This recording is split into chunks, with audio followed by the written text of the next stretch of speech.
Assalamualaikum warahmatullahi wabarakatuh. Kami dari kelompok 5 akan memaparkan materi tentang teks negosiasi. Sebelumnya izinkan kami untuk mengenalkan anggota kami. Yang pertama ada Agus Kendek, yang kedua ada Epifani Edina, yang ketiga ada Paldino, yang keempat ada Kesya, yang kelima ada Muhammad Salman, yang keenam ada Nafi Jahira Tatya, dan yang ketujuh ada Sancia Nabila.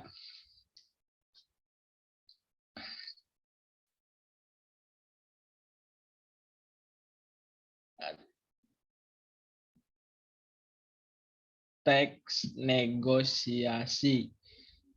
Di sini kami akan memaparkan materi diantaranya. Yang pertama ada pengertian, yang kedua ada fungsi, yang ketiga ciri-ciri, yang keempat struktur, yang kelima kaidah kebahasaan, yang keenam jenis-jenis, dan yang ketujuh langkah-langkah.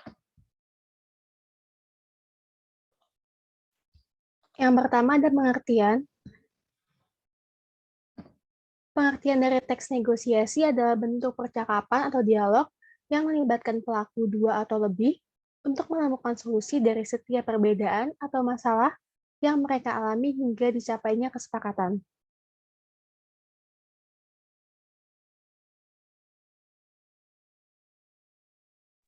Yang kedua, fungsi. Fungsi dari teks negosiasi untuk memastikan atau menetapkan keputusan dari berbagai pihak yang memiliki kepentingan berbeda, dan juga untuk mencari serta menentukan jalan keluar penyelesaian masalah tanpa harus merugikan berbagai pihak. Yang ketiga ada ciri-ciri dari teks negosiasi. Ciri-ciri teks negosiasi yaitu memiliki partisipan 2 orang atau lebih, mencari jalan tengah atas permasalahan, mengarah pada tujuan praktis, memprioritaskan kepentingan bersama, menghasilkan kesepakatan yang saling menguntungkan.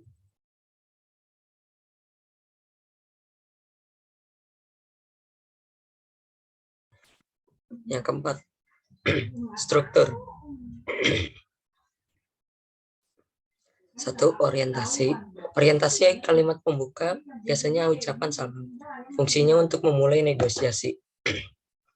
2. Permintaan.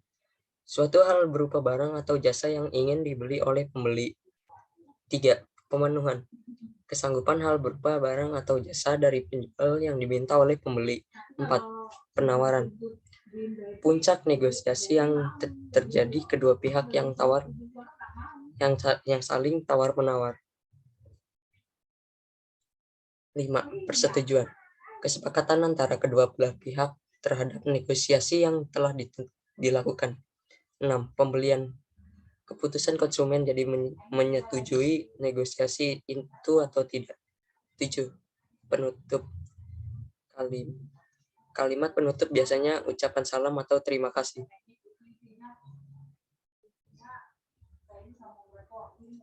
Yang kelima ada kaidah kebahasaan teks negosiasi.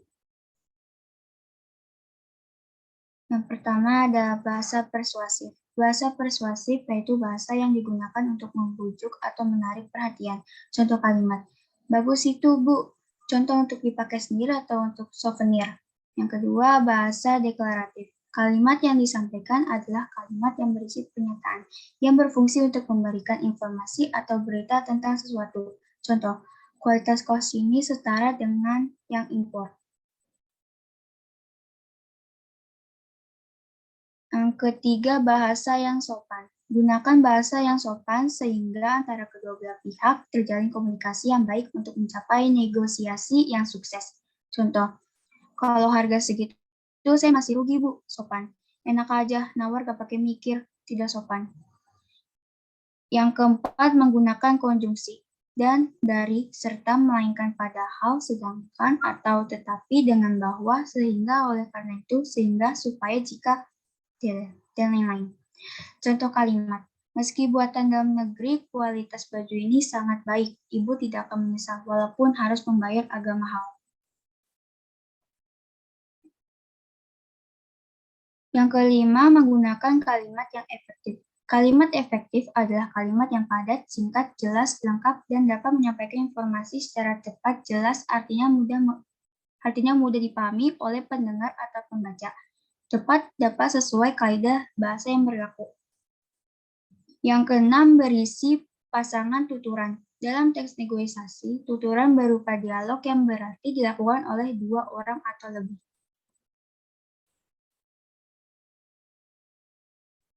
Yang ketujuh, bersifat memerintah dan memenuhi perintah. Contoh, coba ambilkan contoh kaos yang ukuran XL. Yang kedelapan, menggunakan pronomina. Kata ganti adalah jenis kata yang menggantikan nomina atau frasa nomina. Contoh, saya, kami, Anda.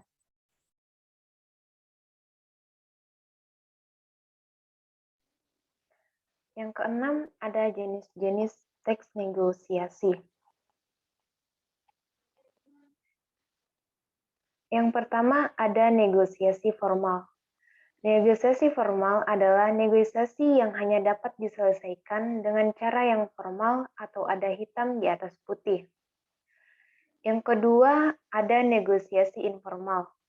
Negosiasi informal adalah negosiasi yang dilakukan tanpa mengenal waktu, tempat, dan orang dengan tujuan untuk mendapatkan kesepakatan.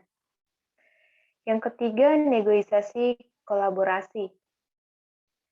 Negosiasi kolaborasi adalah kesepakatan yang diperoleh berkat semua pihak dapat berkolaborasi. Yang keempat, ada negosiasi menghindari konflik atau biasa dikenal dengan negosiasi laissez-faire atau bisa diartikan sebagai negosiasi yang sama-sama mengalah demi kepentingan bersama.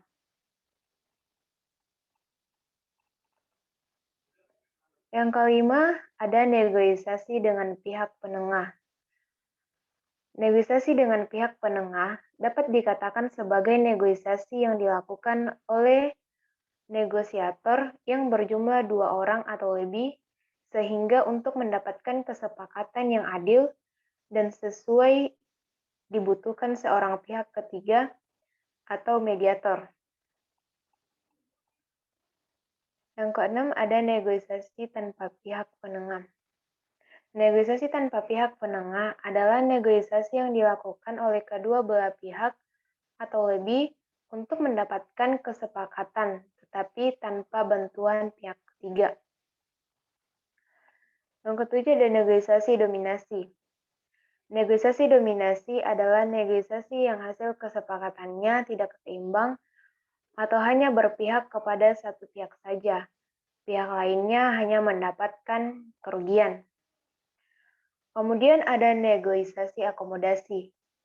Negosiasi akomodasi adalah negosiasi yang bisa memberikan lawan keuntungan yang lebih banyak, dan pihak yang melakukan negosiasi keuntungannya lebih sedikit atau daripada pihak lawan, atau bahkan mengalami kerugian.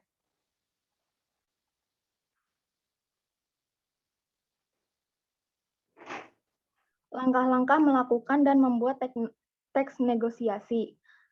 Yang pertama, persiapan dan perencanaan, tema kegiatan negosiasi. 2. Menentukan pihak-pihak yang bersangkutan. 3. Menentukan topik yang akan dibahas.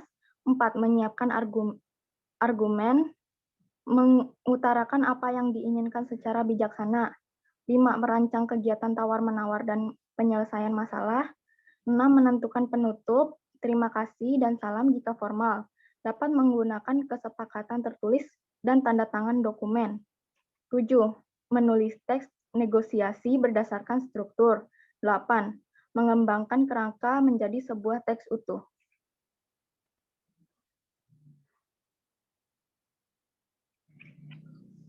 Ya, apakah ada yang ingin ditanyakan?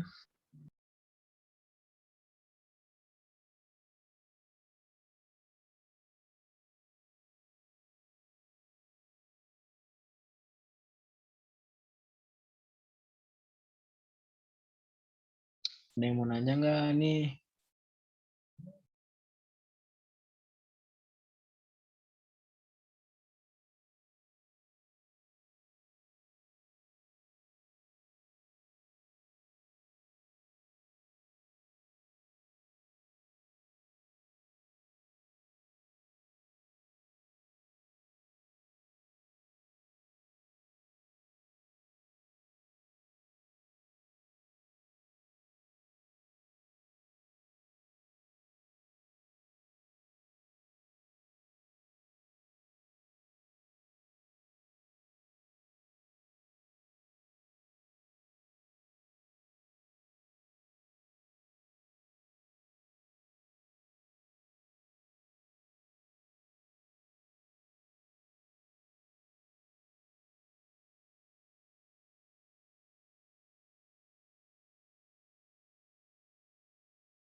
Ya, jadi nggak ada yang nanya, maka saya tutup presentasi ini. Mohon maaf bila ada salah kata.